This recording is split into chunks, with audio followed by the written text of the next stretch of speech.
Tú los exhibiste públicamente, Señor, y por eso ahora te damos las gracias, porque al creer en ti tenemos vivas estas promesas. Gracias, Señor. A ti la gloria y la alabanza. A ti, Señor, la majestad. Señor, esta noche queremos poner en tus manos estas peticiones de oración. Tú conoces cada necesidad, Señor, cada situación. Tú conoces cada dificultad. Queremos pedirte, por favor, que seas tú el que estés obrando.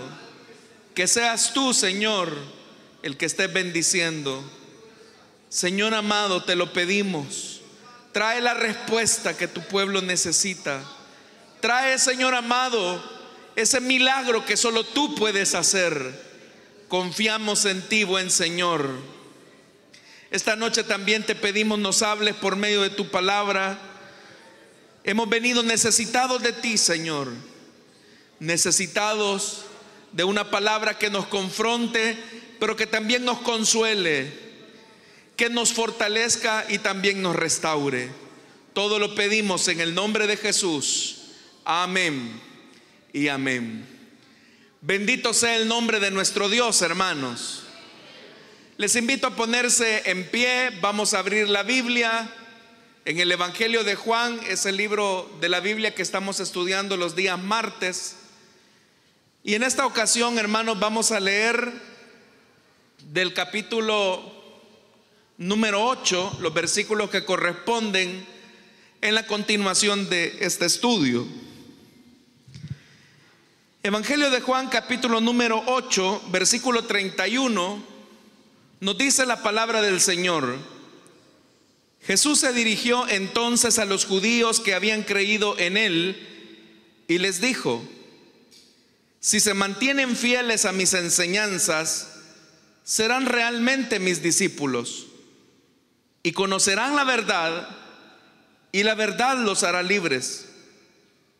Nosotros somos descendientes de Abraham, le contestaron, y nunca hemos sido esclavos de nadie. ¿Cómo puedes decir que seremos liberados? Ciertamente les aseguro que todo el que peca es esclavo del pecado, respondió Jesús. Ahora bien, el esclavo no se queda para siempre en la familia, pero el Hijo sí se queda en ella para siempre. Así que si el Hijo los libera, serán ustedes verdaderamente libres. Yo sé que ustedes son descendientes de Abraham. Sin embargo, procuran matarme porque no está en sus planes aceptar mi palabra. Yo hablo de lo que he visto en presencia del Padre. Así también ustedes hagan lo que del Padre han escuchado. Nuestro padre es Abraham, replicaron. Si fueran hijos de Abraham, harían lo mismo que él hizo. Ustedes, en cambio, quieren matarme, a mí, que les he expuesto la verdad que he recibido de parte de Dios. Abraham jamás haría tal cosa. Las obras de ustedes son como las de su padre. Nosotros no somos hijos nacidos de prostitución, le reclamaron.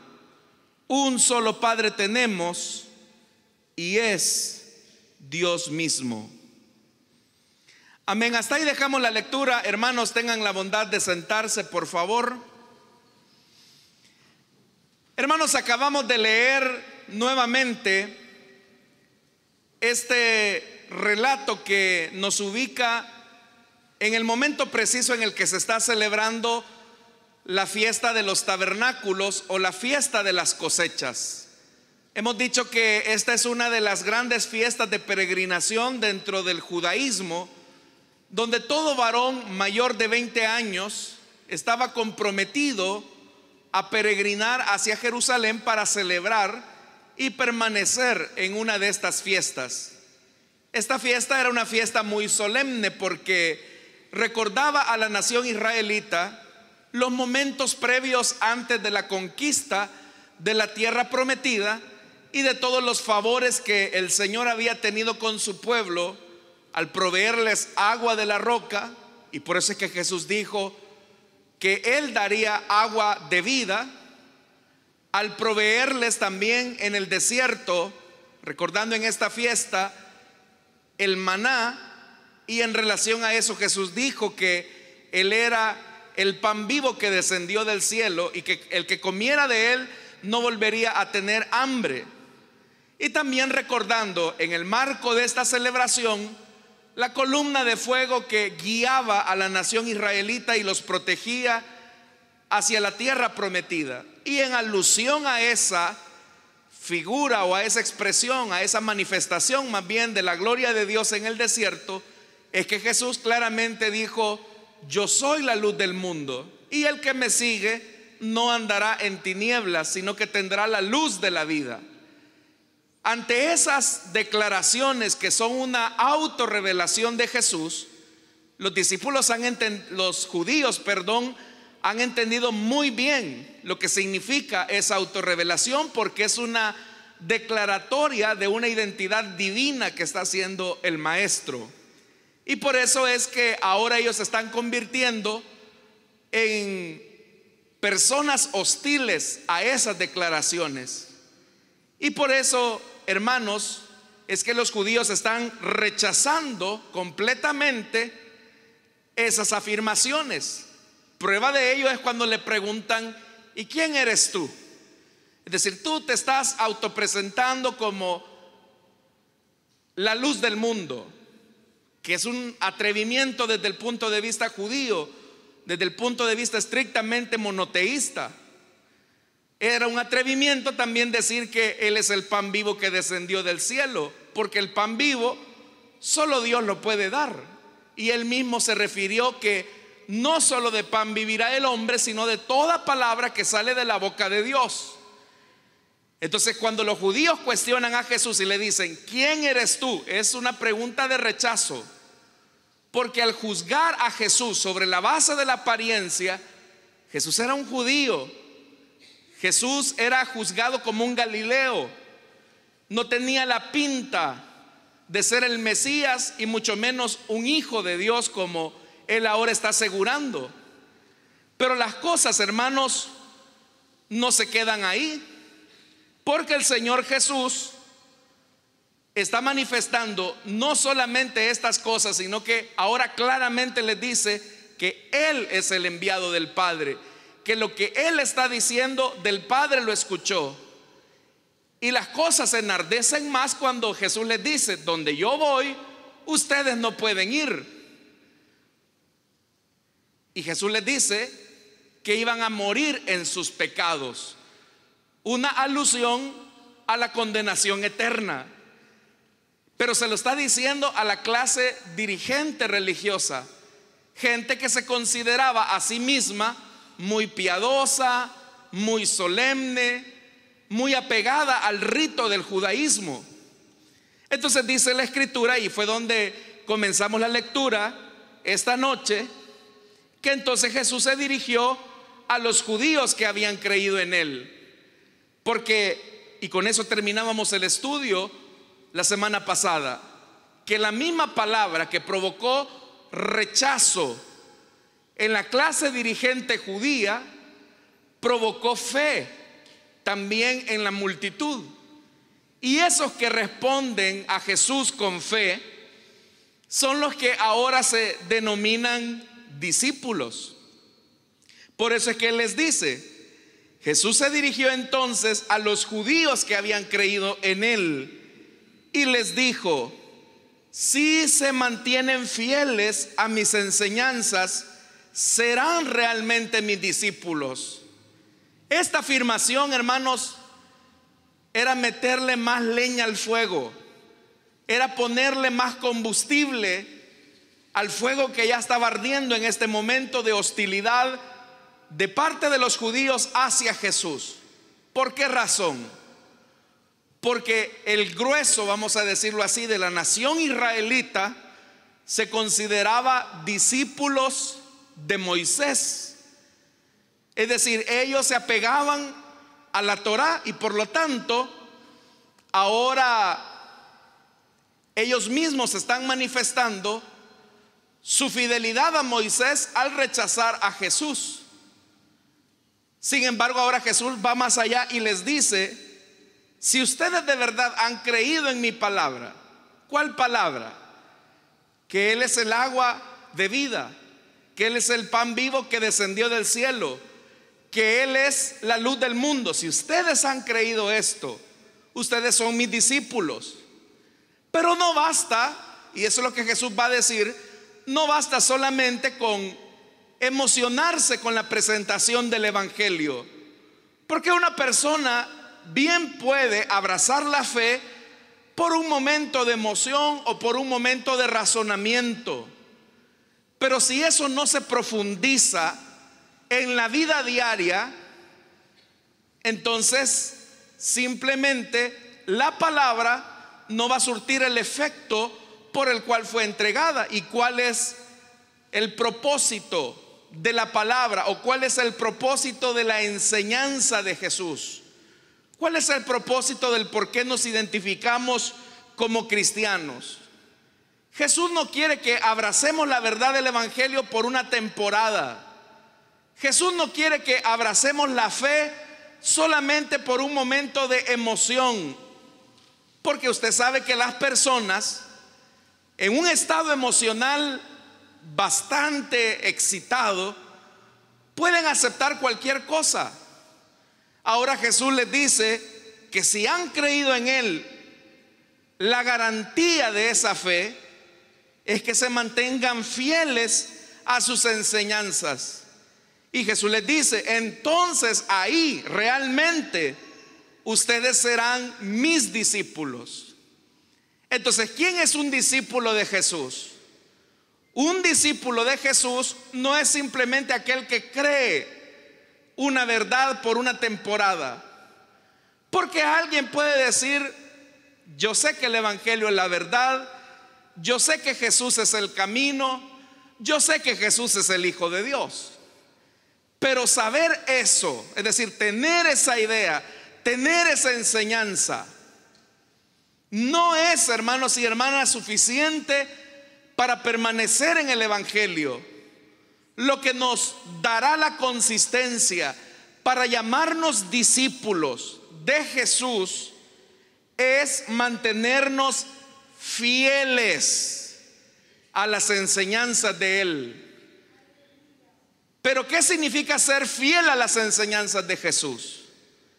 La fidelidad a la enseñanza de Jesús trae un efecto en la vida de la persona, y es lo que dice el versículo número 32. Yo les voy a enseñar, dice Jesús. Al enseñarles, conocerán la verdad, y la verdad los hará libres. La religión no produce este efecto. La religión puede transmitir conceptos.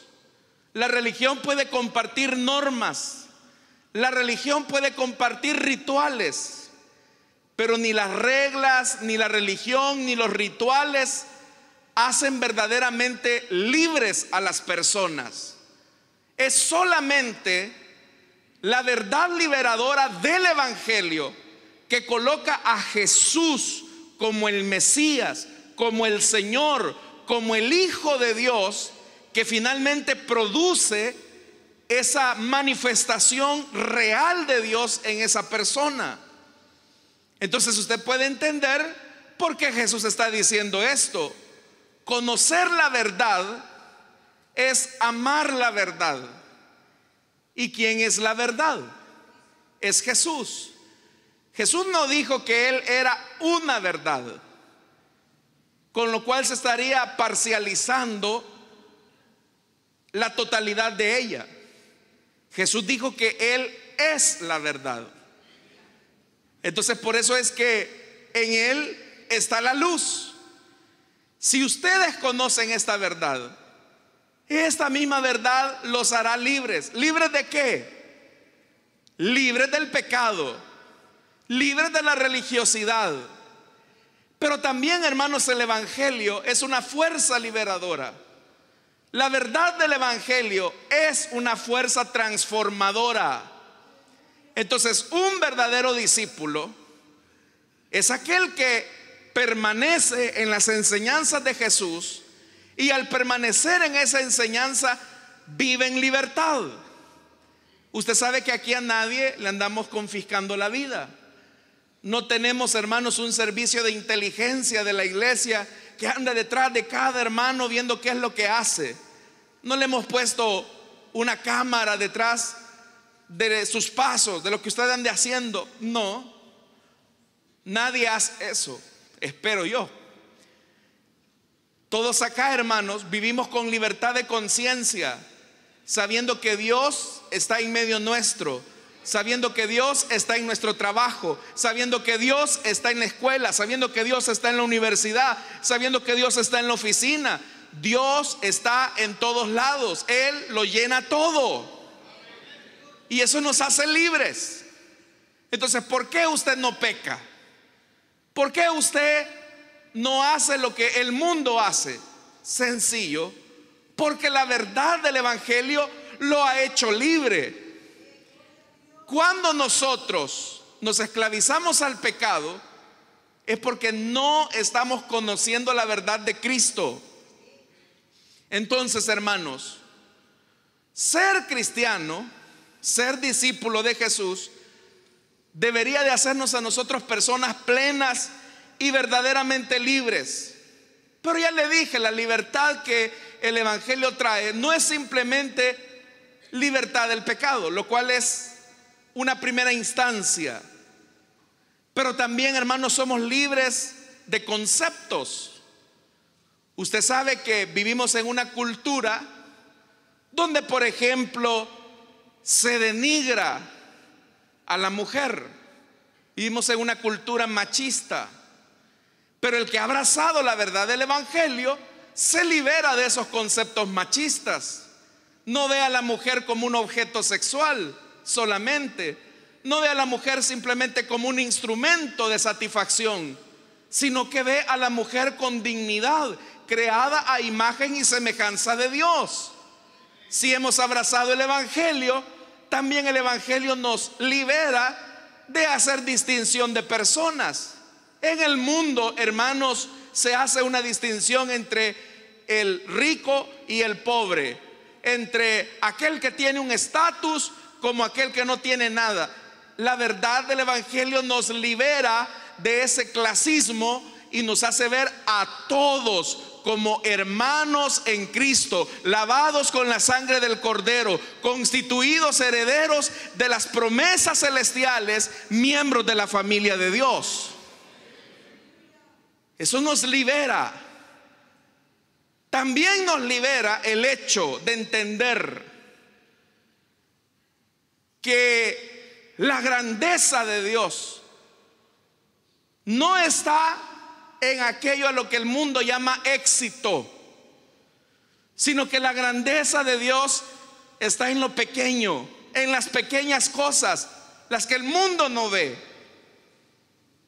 En la cultura de Jesús, los niños eran vistos como un mal necesario, pero Jesús los colocó en el centro, en medio, y Jesús los colocó como un ejemplo de lo que debería de ser una persona que se encamina hacia el reino de Dios. Entonces usted puede ver que el Evangelio en realidad es una fuerza liberadora, es una fuerza transformadora. Cuando permanecemos en Jesús, mantenemos nuestra libertad. Cuando permanecemos en Jesús, recibimos los beneficios de esa libertad, que son los efectos de la transformación en todas las áreas de la vida. El Evangelio tiene que ser vivido a plenitud. El Evangelio tiene que ser vivido en todas las dimensiones de la vida. Por eso es que Jesús coloca como condición: si ustedes quieren mantener su libertad, permanezcan en mi enseñanza, sean fieles a ella. Ustedes quieren esclavizarse, aléjense, pongan esa resistencia que los judíos estaban colocando hacia la enseñanza de Jesús. Entonces dice: conocerán la verdad y la verdad los hará libres. Ahora, en el versículo 33 pareciera ser que hay como una especie de rompimiento o una contradicción, porque Jesús estaba dirigiendo a los que habían creído en Él, pero los que responden son los judíos que no habían creído en Él. Entonces, ¿en qué estamos? ¿Jesús estaba hablando con los que habían creído en Él o Jesús estaba hablando con la dirigencia judía? Para responder a esto hay dos posibles hipótesis. La primera es que Jesús, al mismo tiempo que está hablando con los que habían creído en Él, también se estaba dirigiendo a la clase religiosa que estaba ahí, lo cual, hermanos, parece ser razonable. Y la hipótesis tradicional es esa. Pero la que más se acerca a la verdad es lo que yo les mencioné a ustedes cuando estudiamos la introducción del Evangelio de Juan. Y es que el Evangelio de Juan pasó al menos 5 redacciones. Y en esas 5 redacciones hubo esfuerzos por tratar la manera de armonizar todo el testimonio de la Escritura y encajarla. Bueno, incluso ya estudiamos en el capítulo número 8 los primeros 11 versículos, que decíamos que era un pasaje que anduvo rebotando de un lado a otro del Evangelio de Lucas, terminó acá en el Evangelio de Juan, adicionándose al texto. Entonces, lo que aquí ocurrió es eso, que hubo una edición de los que estaban escribiendo este Evangelio. Hay que recordar esto: el concepto nuestro de inspiración de las Escrituras es que convergen los elementos divinos. Dios es el que inspira su palabra, pero Dios utiliza elementos humanos. En lo divino siempre hay perfección. En lo humano hay errores, equivocaciones, como todos nosotros. Entonces, veamos lo que dice el versículo 33. Los judíos responden y le dicen: nosotros somos descendientes de Abraham. Le contestaron, y nunca hemos sido esclavos de nadie. Esta gente está entendiendo bien lo que Jesús está diciendo. Tú nos estás diciendo que si abrazamos tu enseñanza, lo que significa darle la espalda a la ley de Moisés, eso nos va a hacer libres. Pero en realidad, Jesús, nosotros somos descendientes de Abraham. Número 1, ellos están colocando como poseedores del pacto que Dios hizo con el patriarca. Pero aquí están mintiendo, porque dice el 33: nunca hemos sido esclavos de nadie. Y si usted ha leído la Biblia, sabrá que eso no es cierto. Para comenzar, estuvieron, hermanos, esclavizados ¿dónde? En Egipto. Estuvieron, hermanos, esclavizados por mucho tiempo. En ocasiones estuvieron esclavizados también bajo los imperios caldeos, el medo-persa, el griego. Ahora, incluso en el momento en que los judíos están respondiendo que no son esclavos de nadie, estaban siendo oprimidos por el imperio romano. ¿Cómo es que ahora ellos están diciendo que no son esclavos de nadie? Lo que sucede es lo que acabo de mencionar. Si permanecemos en la enseñanza de Jesús, somos libres. Hay una libertad en la vida. Si nos alejamos de la enseñanza de Cristo, y lo que es peor, le damos la espalda a esa enseñanza, a Jesucristo, que es la máxima revelación, nos esclavizamos. Jesús estaba refiriendo a eso. Y sin embargo ellos le preguntan en el verso 33: ¿cómo puedes decir que seremos liberados? ¿Cómo puedes decirnos que vamos a ser libres? Si permanecemos en tu enseñanza, lo que significaría darle la espalda a Moisés. El verso 34 lo dice. ¿Saben en qué son esclavos ustedes? El verso 34 lo responde, Jesús lo dice: ciertamente les aseguro que todo el que peca es esclavo del pecado. Vamos a hacernos una pregunta. ¿Cuántos acá hemos pecado? Sí, todos hemos pecado. Significa que nacimos en una condición de esclavitud. Nacimos en una condición de esclavitud. Pero ¿por qué nacimos en esa condición de esclavitud? Por nuestra naturaleza pecaminosa, y Jesús está refiriéndose a ello. Ustedes se están refiriendo, les decía Jesús, a que son hijos de Abraham, pero se olvidan que en su esencia misma todo aquel que peca es esclavo del pecado. Entonces todos nosotros que hemos nacido en esta vida nacimos en una condición de muerte, nacimos en una condición de pecado, esclavizados al pecado. ¿Qué características tiene un esclavo? Un esclavo, hermanos, en primer lugar, vamos a decirlo así, no tiene voluntad propia. El esclavo no puede decir, bueno, me cayó mal mi jefe o mi amo, me voy a ir y lo voy a dejar. Si lo hacía, eso era considerado un delito, castigado con muerte incluso. El esclavo no tenía libertad propia. El esclavo hacía lo que su amo le decía. El esclavo no podía liberarse por su propia voluntad, a no ser que el amo lo emancipara. El esclavo también, hermanos, podía perder la vida a manos de su amo y nadie le iba a decir nada, porque era esclavo. Pues así era el pecado. Así es el pecado. El pecado esclaviza al hombre de tal manera que anula completamente su voluntad. ¿Y esto qué significa? Hermano, pero yo sé de gente que no es cristiana, puede decir alguien, y que hace cosas buenas. ¿Son esas cosas buenas también pecado? Ahí hay un elemento importante que hay que definir.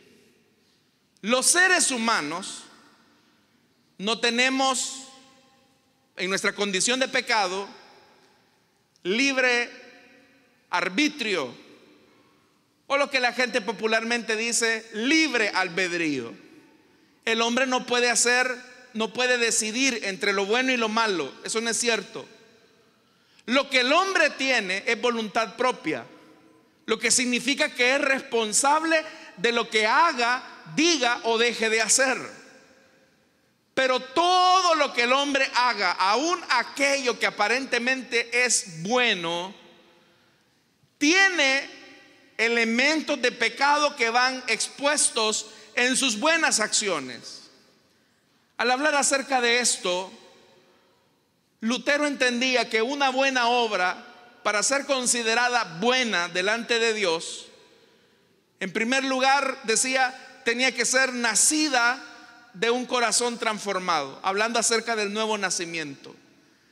Tenía que tener como motivación buscar la gloria de Dios. También hablaba, hermanos, Lutero, que ese propósito tiene que llevar bendición a una persona. Pero pensemos en estos elementos que he dicho. Hay gente que hace cosas buenas y no necesariamente porque su motivación sea glorificar a Dios.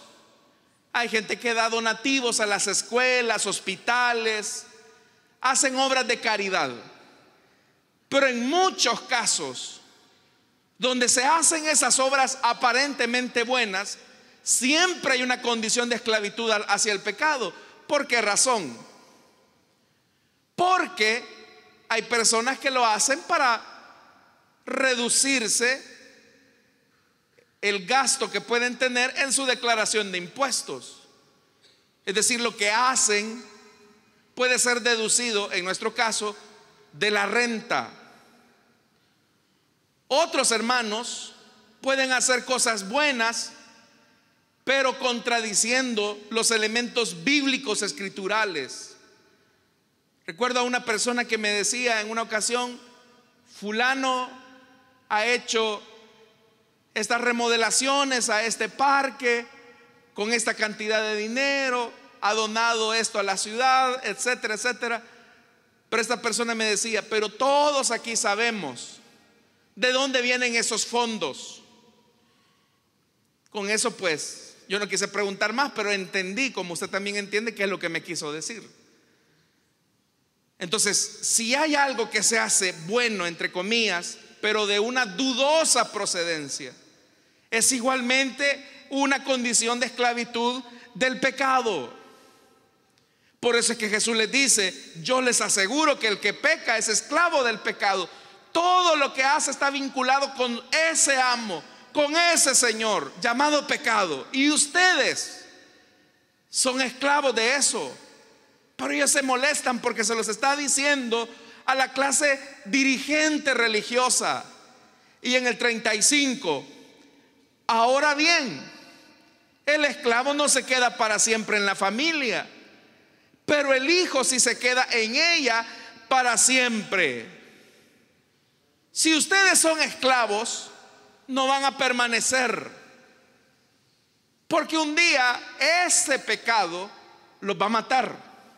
Jesús ya les dijo: ustedes en sus pecados morirán. ¿Por qué Jesús les ha dicho eso? Porque el pecado es como ese tirano, ese amo que está golpeando, subyugando, encadenando al hombre con la única intención, con el único propósito de matar a esa persona. Y eso lo establece claramente la Escritura: porque la paga del pecado es muerte. Entonces, quien sirve al pecado como esclavo va a morir. Su pecado lo va a conducir a la muerte. Y ahí dice en el versículo, hermanos y hermanas, dice: el esclavo no se queda para siempre en la familia, pero el hijo sí se queda en ella para siempre. Esto es interesante porque este versículo 35 nos recuerda aquel pasaje de Génesis, cuando Abraham tuvo que despedir a la esclava de su esposa Agar junto a su hijo. ¿Cómo se llamaba el hijo de Agar? Ismael, correcto. Los tuvo que despedir. ¿Pero por qué los despidió? Porque Agar era una esclava, no permaneció para siempre. Pero ¿quién sí se quedó, hermanos? ¿Quién sí se quedó en casa? ¿Quién no fue expulsado? Isaac. Porque Isaac era el hijo de la promesa. Entonces, ¿cómo vamos a permanecer nosotros en la casa del Señor o en la casa del Padre? ¿Y cómo no vamos a ser expulsados? Como fue Adán y Eva expulsados del jardín del Edén, o como fue expulsada Agar junto a Ismael. Sencillo, Jesús lo ha dicho. Versículo 36: así que si el Hijo los libera, serán ustedes verdaderamente libres. Porque nunca va a pasar algo como que el padre vaya a desechar a su hijo. El padre nunca va a darle la espalda a su hijo amado, a Jesucristo. Por eso es que Jesús ha dicho: el que me envió está conmigo y no me ha dejado solo. Eso ya lo vimos la semana pasada. Entonces, si yo permanezco en la enseñanza de Jesús, si yo soy fiel en su enseñanza, hermanos, yo igual también no seré desechado de la casa del Padre. Porque como también lo dice el apóstol: el que tiene al Hijo lo tiene todo. Amén, hermanos. Si tenemos a Jesús, lo tenemos todo. Pero si le estamos dando la espalda, y ese es el problema, ¿cómo le damos la espalda a la enseñanza de Jesús? Cuando acomodamos el evangelio para formar de él una deformación a nuestra imagen y semejanza. Jesús ha dicho algo claro: ustedes son mis discípulos. La evidencia de que son discípulos y no simplemente creyentes nominales o religiosos es que permanezcan en mis enseñanzas. No es que una temporada abrazamos el evangelio porque nos gustó, porque estuvo bonita la música, la iglesia. Cristianos de temporada, cristianos, hermanos y hermanas, de aniversarios. Nosotros tenemos que permanecer en la fe del Hijo de Dios, teniendo fidelidad. Fidelidad a esa enseñanza. Pero ¿cuál es el problema de nosotros? Que cuando el evangelio nos demanda una transformación en nuestra forma en cómo tratamos a nuestros hijos, en la forma como tratamos a nuestra esposa, a nuestro esposo, en la forma en cómo tratamos incluso a las personas que nos hacen daño, el evangelio nos quiere liberar. Pero nosotros venimos y decimos: no, es que no es tan así. No, es que a lo mejor eso se entendió mal. Y no descubrimos el valor transformador y liberador del evangelio. Y viene Jesús y les dice en el verso 37: yo sé que ustedes son descendientes de Abraham. No sé, yo ya sé que son descendientes de Abraham. Sin embargo, procuran matarme porque no está en sus planes aceptar mi palabra. ¿Qué es lo que hace que una persona no se convierta en discípulo de Jesús? Cuando no acepta su palabra, esa palabra liberadora, esa palabra de verdad. Ustedes no aceptan mi palabra, y lo que es más, no se parecen a su papá, al que ustedes tanta ínfula de grandeza hacen, porque procuran matarme. Ustedes procuran asesinarme.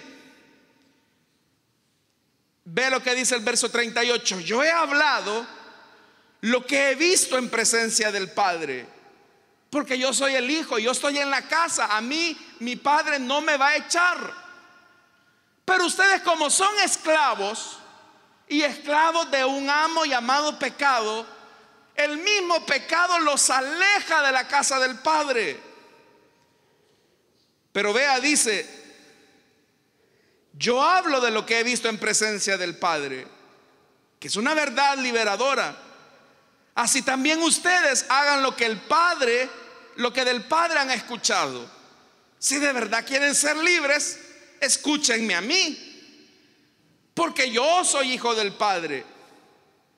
Pero vienen ellos, hermanos, se molestan, y dice el verso 39: nuestro padre es Abraham, replicaron. Y Jesús aquí les dice: si fueran hijos de Abraham, harían lo mismo que él hizo. Ustedes, en cambio, quieren matarme a mí, que les he expuesto la verdad que he recibido de parte de Dios. Abraham jamás haría tal cosa.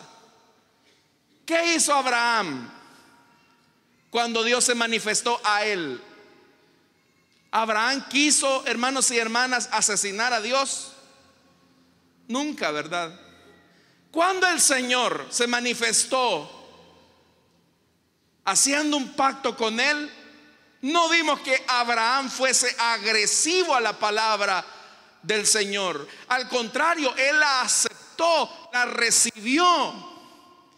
Cuando Abraham estaba fuera de su tienda y el Señor se disponía a destruir Sodoma y Gomorra, y dice la palabra de Dios que llegó él acompañado de 2 ángeles. ¿Cuál fue la actitud de Abraham? Hermanos, darle lo mejor a él.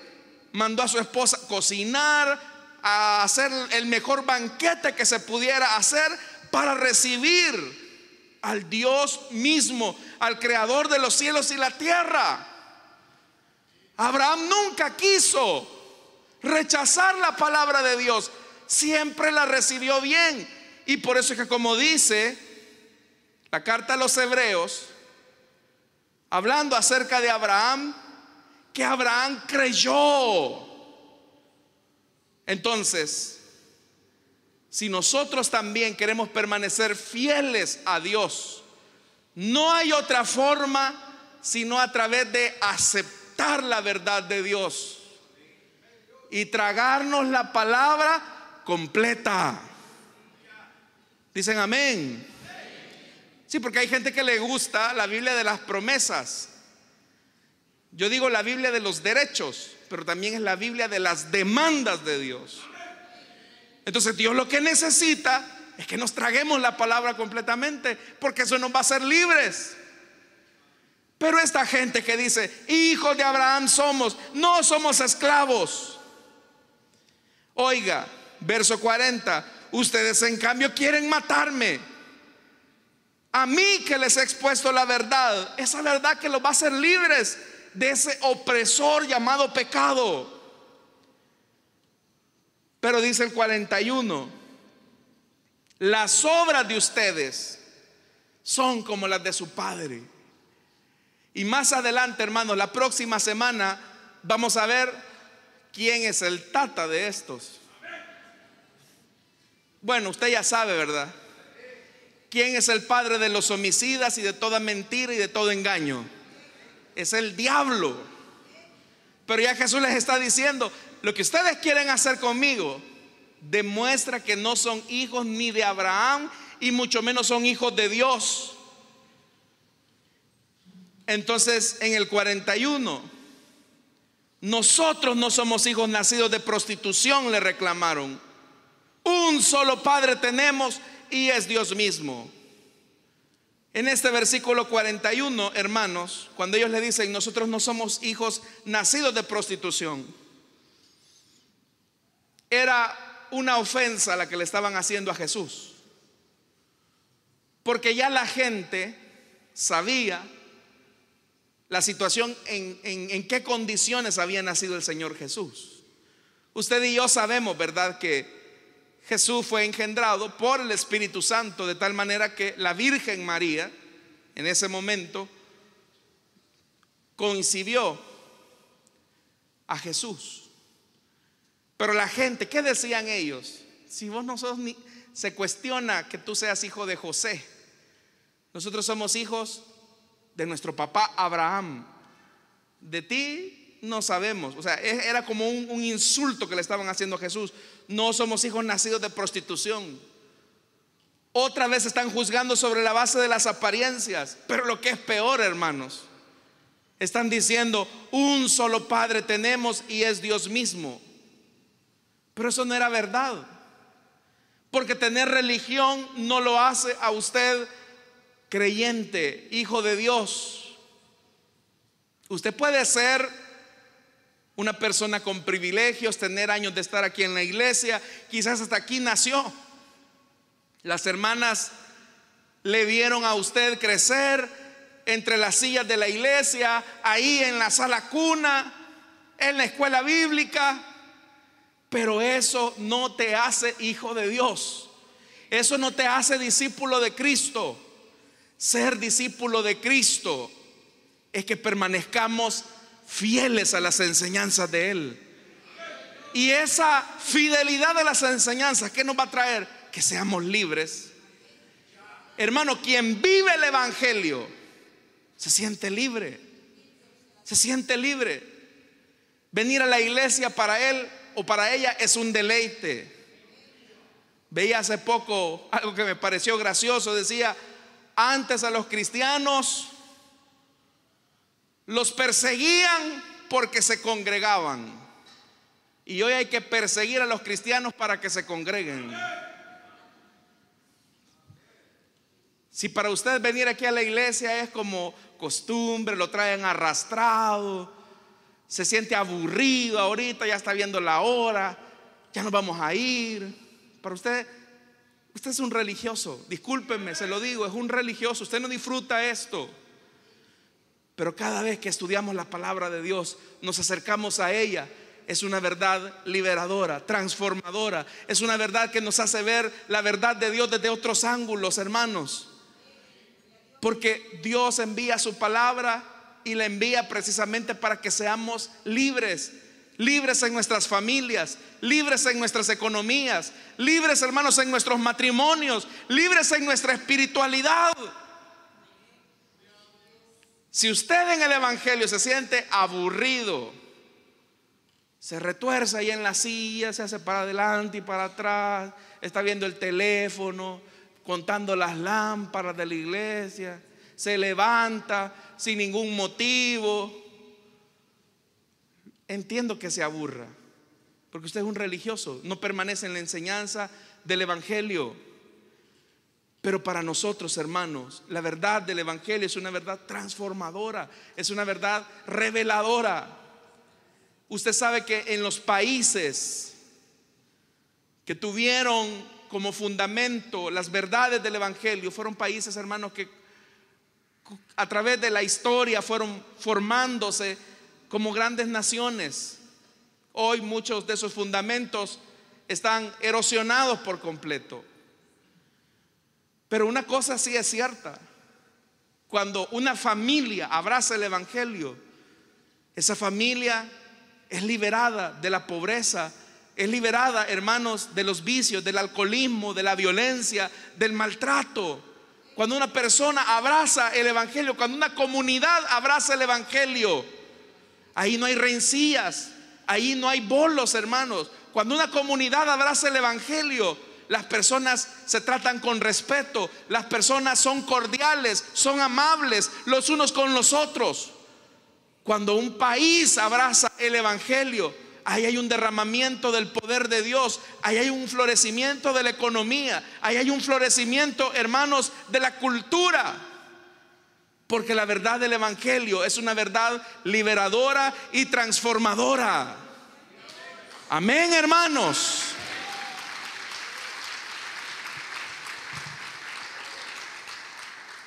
Si el evangelio no genera esas transformaciones, entonces lo que la gente tiene es religión.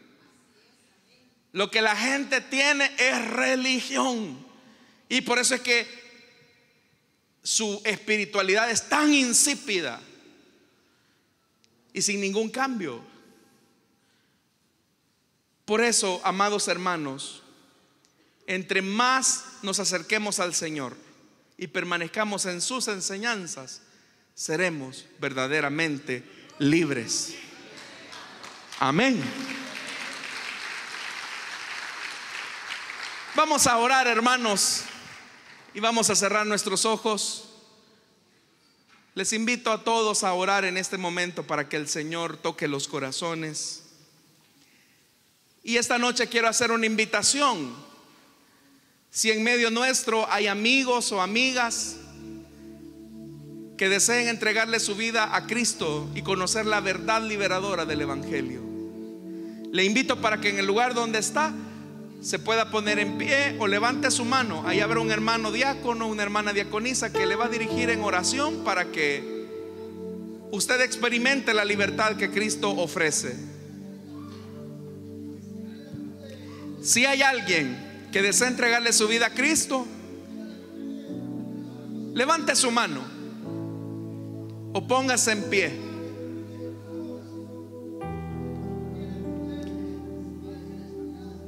Igualmente, si hubiese algún hermano que se ha alejado del Señor y se siente esclavizado de nuevo al pecado, si permanecemos en Jesús, en su enseñanza, conocemos la verdad de su palabra, seremos verdaderamente libres.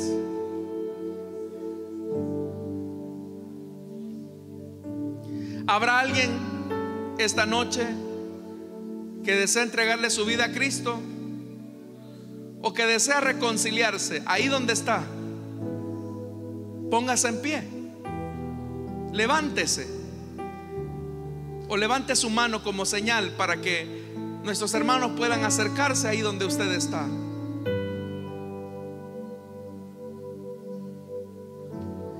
Y conoceréis la verdad, y la verdad los hará libres. Y esa verdad es Jesús. ¿Habrá alguien? Póngase en pie, queremos orar por usted.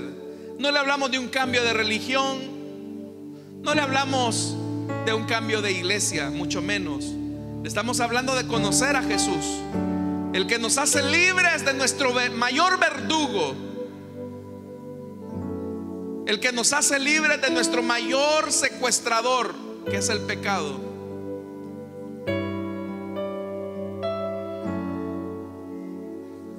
¿Habrá alguien? Vamos, póngase en pie.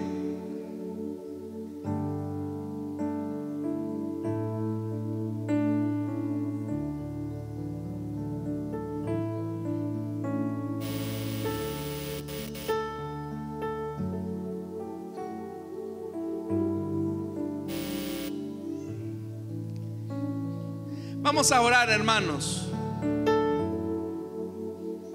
pero permanezcamos fieles a las enseñanzas de Jesús para ser sus discípulos. Si usted se siente más libre en la medida en que conoce más a Jesús, entonces significa que está permaneciendo en Él. Pero si usted se siente muy oprimido, si usted se siente incluso hasta aburrido de la fe, es porque no está permaneciendo en la enseñanza de Jesús, que es una verdad liberadora. Si en su entorno se siente hasta estresado, se siente incluso hasta deprimido, angustiado, ansioso, ansiosa, es porque se ha alejado de las enseñanzas de Jesús. Porque si permanecemos en su enseñanza, seremos verdaderamente libres. Padre, gracias por tu palabra. Señor, esta noche tú nos has hecho la invitación a permanecer fieles a tus enseñanzas, para disfrutar la plenitud de la libertad que nos has ofrecido. Gracias porque nos hiciste libres de nuestro verdugo, del pecado. Tú, Señor, pagaste la deuda de nuestro pecado, y aunque seguimos luchando contra el pecado, nos has garantizado la victoria sobre él, porque tú venciste al pecado en la cruz y venciste a la muerte, resucitando al tercer día. Te alabamos, Señor, y te bendecimos. A ti la gloria, a ti la alabanza, hoy y siempre. Amén y amén. Bendito sea el nombre de nuestro Dios, hermanos. Amén. Vamos a orar en esta ocasión por nuestras ofrendas y nuestros diezmos. Señor, de lo mucho que nos das te damos, no por necesidad ni por tristeza, sino con gratitud y generosidad. A ti sea toda la gloria y la honra, hoy y siempre. Amén y amén. Pueden pasar nuestros hermanos. Solamente, hermanos, en lo que nuestros hermanos pasan, quiero informarles que ya desde hace algunos días la iglesia está haciendo un esfuerzo por construirle el comedor a nuestros niños del CDI en la parte de atrás del edificio. Por eso es que ustedes no alcanzan a ver esas obras que se están haciendo. Pero, hermanos, estamos construyendo una pequeña glorieta atrás del edificio educativo de